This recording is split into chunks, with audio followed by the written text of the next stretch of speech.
For more stories like these, go to www.social-tv.co.za, subscribe to us on YouTube, and follow us on our social mediums.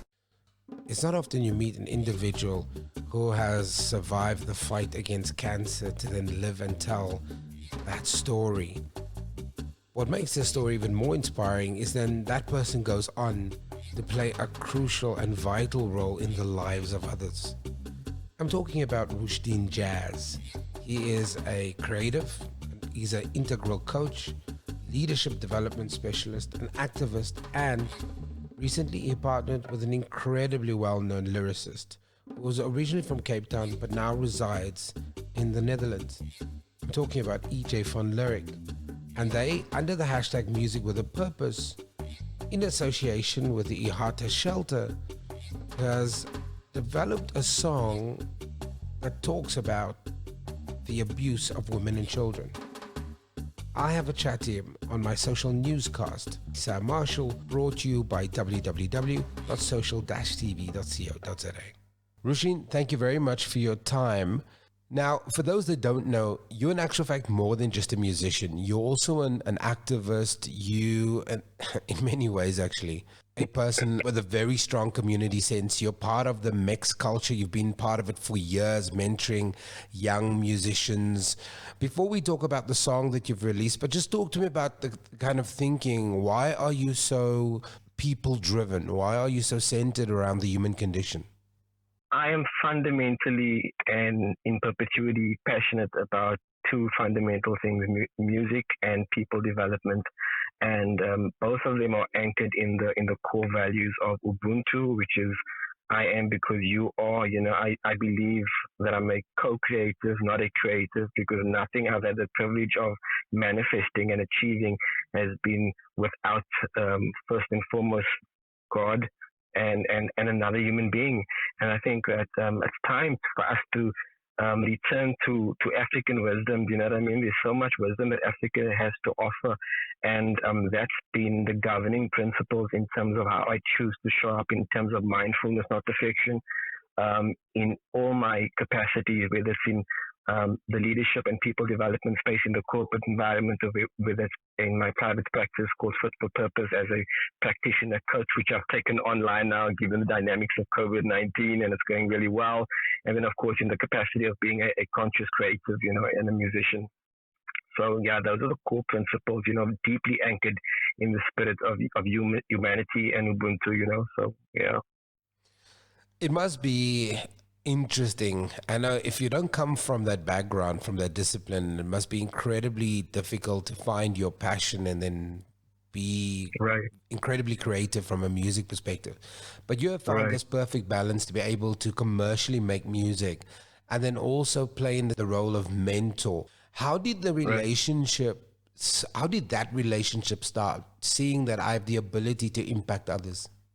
In 2013, in 2012, just to reverse engineer really quickly, in 2012, we all have our relative personal life challenges. I was diagnosed with colon cancer in September 2012, and I was 3 major surgeries, 8 rounds of chemotherapy, and an ileostomy bag attached to the right side of my tummy. In deep need of inspiration, I purchased my very first music exchange ticket using my credit card. I'll never forget, in 2013. It was incredibly uplifting and empowering, and I went to Martin and Wazir and I said to them, we share congruent fundamental values, and I would love to be of service and add value in any way that I can.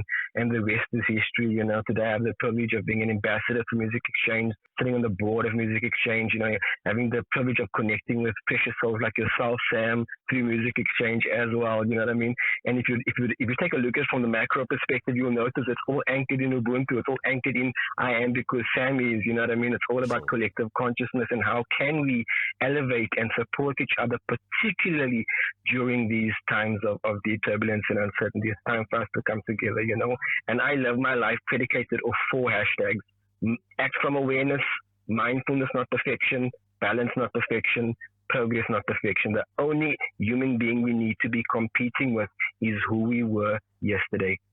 Now, a lot of people will argue, and I, by the way, I agree with everything you're saying. Just talking to me about creativity in lockdown, is it easier when your rights have been taken away and your movement has been restricted, or does it become harder because the sources of inspiration is limited?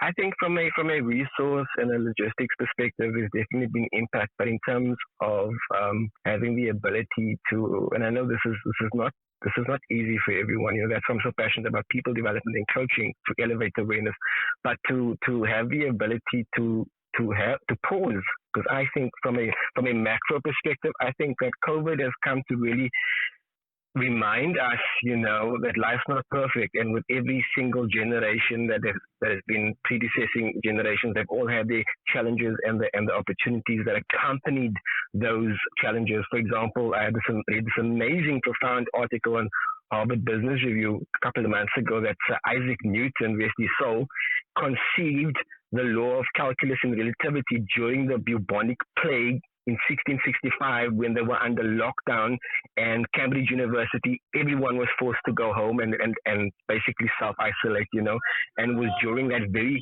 time of turbulence that he conceived that. So that, you know, they say success leaves clues and so does failure. It's called pattern recognition. So if we do have the ability to pause and reflect, which I think is inherently what COVID has come to give us, you know, and ask ourselves three simple yet incredibly underrated questions, which is, what's working, what's not working, and what can me and Sam do differently so we can act from awareness and manage relationships with self, other, and it. You know what I mean? That's all we can do, you know, depending on our level of consciousness.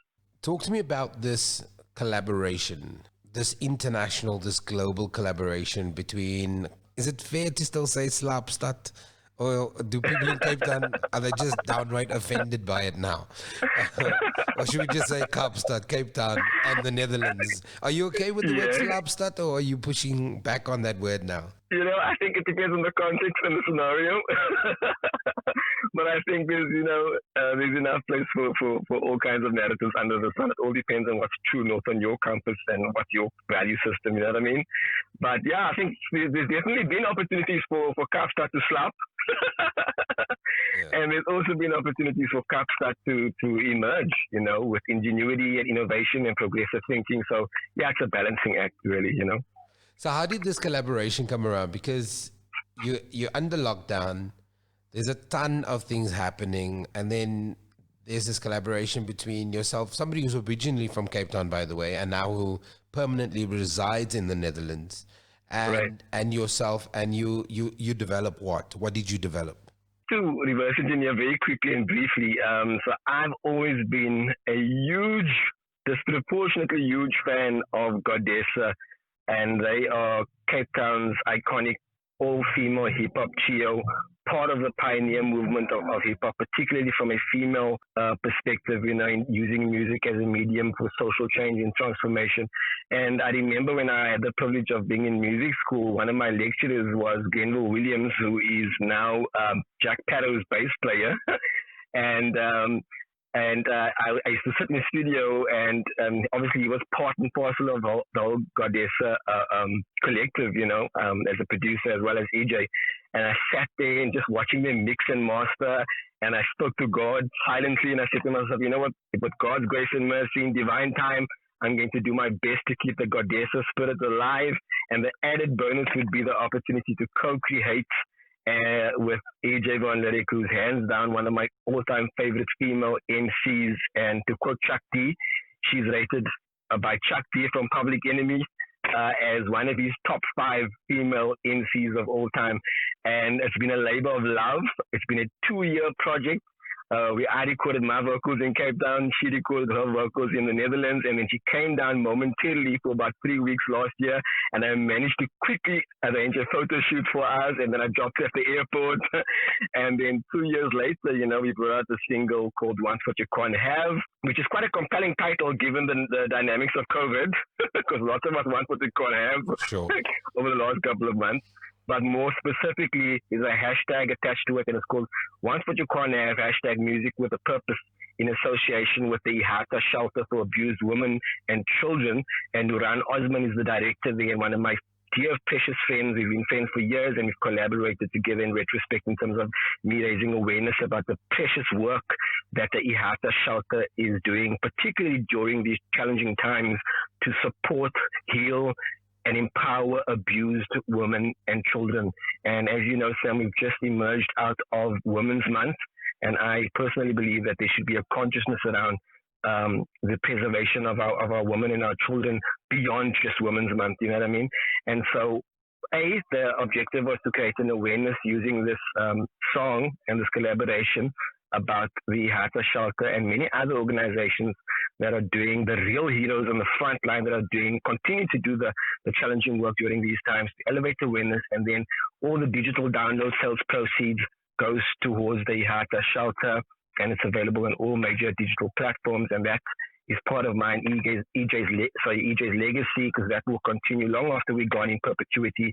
And every single year when it's Women's Month, we will definitely be driving that narrative, to elevate awareness and to support the Ihata shelter. So music and combining it with causes is not a new thing. I mean, it's been around for a very long time. Right. I must admit, I'm liking where it's gone. Justin Bieber, a couple of months ago, did a song that raised massive awareness for a women's shelter in America, and the song was viewed millions and millions of times. We've seen a song about suicide go to the Billboard top 100. That was a couple of years ago, and so. It's almost for me as if in the olden days when you used to write kind of music related to causes, it used to be long, boring, winded, and terrible. And now it's become, you can really craft a really powerful message in something that is listenable. I mean, I'm not saying that these olden type ideas of this long-winded, woe is me type music didn't have an audience, but what Justin and what even We Are the World did with cause-related popular music has really kind of changed the way we sing along to these things. Right. How did you guys approach the creative aspect, and the word is horrible, the commercial value of it, as opposed to the storytelling value of it? I think, and I can definitely share this from both mine and EJ's perspective, given our historical sort of creative consciousness around creating and using music as a medium for social change and transformation, particularly from a Godessa perspective.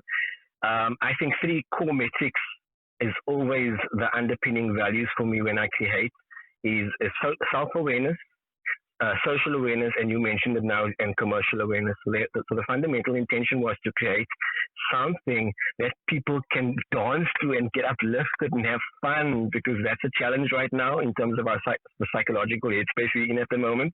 And so the intention was to create a song, basically #party with a purpose, So it's like you can dance and have fun to it, and when you mellow down, you listen to the lyrics and stuff, and you understand the narrative of the purpose-driven project itself, you will recognize that it hits all 3 those metrics. It's created from a place of self-awareness, it's created from a place of social awareness in terms of the dynamics happening around us on a micro and a macro level, and it's created from a commercial perspective as well in terms of what's relevant at the moment. You know what I mean? And one needs to keep on evolving, with the times. I think it's very important as creators that we continue to evolve. And then last but certainly not least, another thing that inspired this project was a quote by Nina Simone, that music, and whether it's from a lyric perspective, production perspective, needs to reflect the times. You know what I mean? And I think having the privilege of being a co-creative inherently comes with a moral and social responsibility to recognize that and act from awareness, And of course, there's enough place under the sun for all kinds of music and all kinds of moods and all kinds of emotions. And at the same token, right now, I think it's fundamentally important for us to show up with a consciousness, It can still be a dance track, but to show up with an awareness of what's going on, and not necessarily be on autopilot or oblivious to it. And that's not a judgment on any other creative. This is purely predicated on my values and EJ's values and the purpose behind this project. Final question, where can we go? You talked about the monies generated would go towards the Ihata shelter for abused women and children.